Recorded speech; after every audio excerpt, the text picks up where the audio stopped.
เปิดดวงมหาโภคทรัพย์รำโดยคุณสุรุ่งธิดาเทวีมณีนาคราชขอเรียนเชิญค่ะขอเสียงปรบมือต้อนรับคุณสุด้วยค่ะผู้จะครอบพระยมและพระการผู้จะครอบเท้าตโลกบาลทั้งสี่ผู้จะครอบตัวกูเป็นลูกผู้สามิภายผู้ให้เรียกคุณมนและจามนและพระยามนอย่าได้ไปจากพวกกูโอมประสิทธิแก่กูสว่าง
พ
มเขียนเหตุสำเร็จมาโดยดาม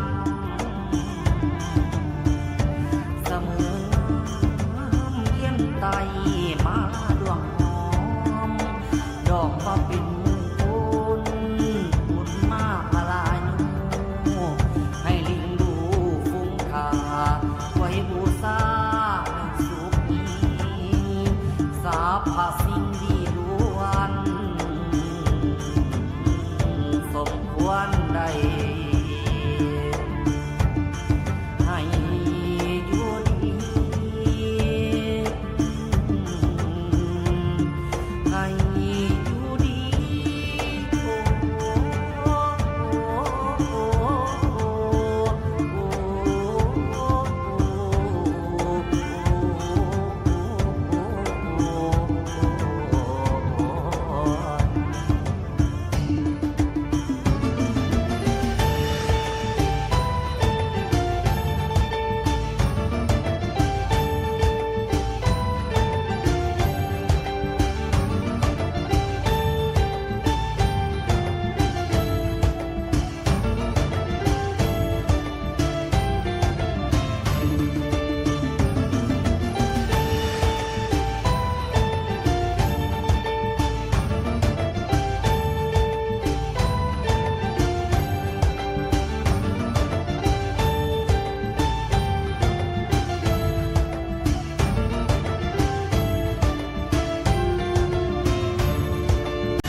ขอเสียงปรบมือให้กับคุณสุรุ่งธิดาเทวีมณีนาคราชค่ะและนี่คือพิธีรำบวงสรวงถวายเปิดดวงชะตาเปิดดวง